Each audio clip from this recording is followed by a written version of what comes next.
Okay guys, ngayon naman po na naman kami ng Orchard para tumingin kami ng mga electronics kasi maganda daw doon tsaka mura.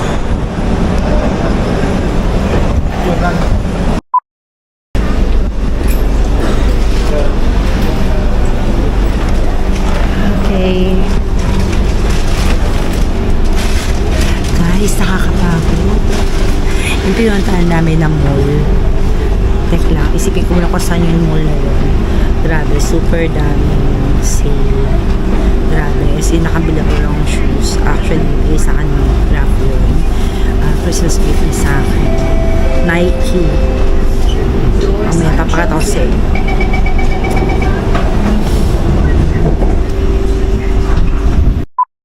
Andito na kami sa may Outram Park. Ayan. Kasi pupunta kami ng Orchard. Bibili daw kami. Titingin pa lang kami ng mga gadgets. So, yun lang. Guys, pagod na ako. Maghapon na kami lumalabas. Maghapon na pala kami naglalakad. Lalo ko na isnagan. Ito yung train nila sa may Singapore.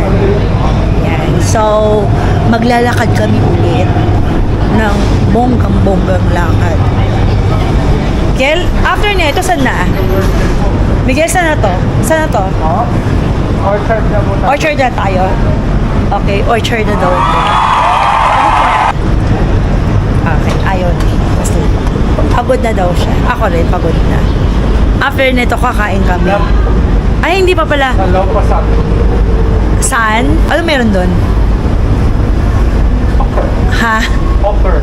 Hawker. Sige natin kung merong Oo. sa street. Pag wala, balikan natin sa street. Yan yung hawker nila na sobrang sarap. Tsaka yung price ng food nila is affordable. Ayan guys. So malapit na kami. Naglalakad.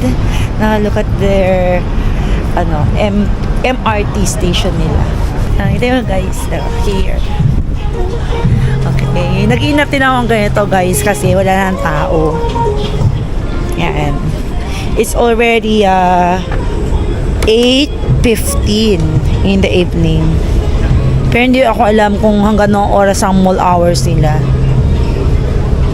Now bukas, our second day in Singapore, punta naman kami ng Sentosa. First, namin is yung aquarium. Punta namin yun. Then after nun, sa hapon, sa lodge naman kami. Yun yung most requested ni Miguel. Ayan. Andito na kami ngayon sa Orchard. So, ito yung kanilang mall. Diba? Ang ganda. So, hinanap namin yung apple. Kasi, i-check nila kung magkano siya. Kung okay ba yung price niya if you compare sa Philippines. Yun. So, bababa kami. Okay, guys. Halata bang haggard na ako? Oo. Charot. Naku, guys. Ang gaganda ng mga nakikita ko. Mga tao dito, gaganda. Look at them. Sino ka dyan? Okay.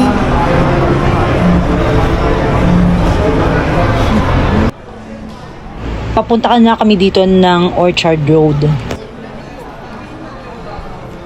Makikita mo dito yung display ng Hilton at ang malaking Christmas tree ng Louis Vuitton. Ang ganda guys. Maraming shopping mall sa Orchard Road na high-end tulad ng Dolce & Gabbana, Cartier, Prada, Chanel, Louis Vuitton at marami pang iba. May mga nagdutugtugan din namang Christmas song. Yung iba naman ay namamasyal at nagwi-window shopping na tulad namin. Nakita din namin yung sikat na nagtitinda ng ice cream sandwich pero hindi kami bumili dahil mahabang pila.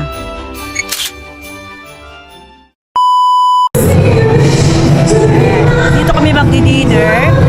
So, papakita ko sa inyo yung mga kinakainan dito.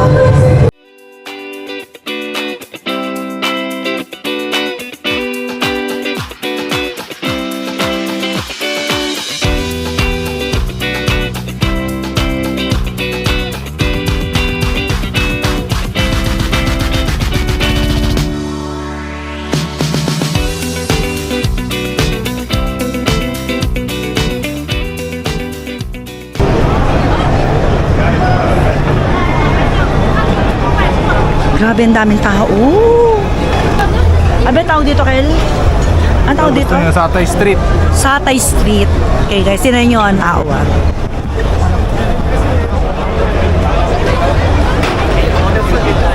Pero in fairness, ang linis dito.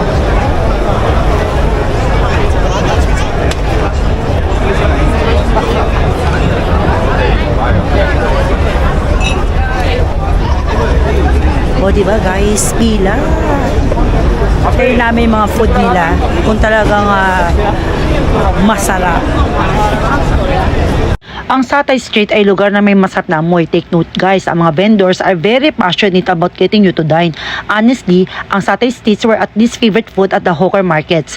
We ordered 10 sticks ng chicken at 10 sticks ng shrimp. The best talaga ang Satay food dito. Nag-order din ako ng orange juice, sirap naman ay beer at si Kel naman as usual water. So guys, that's it for today's video. So natapos na isang araw namin ng first pag-stay sa Singapore. So see you tomorrow guys. Good night. Bye.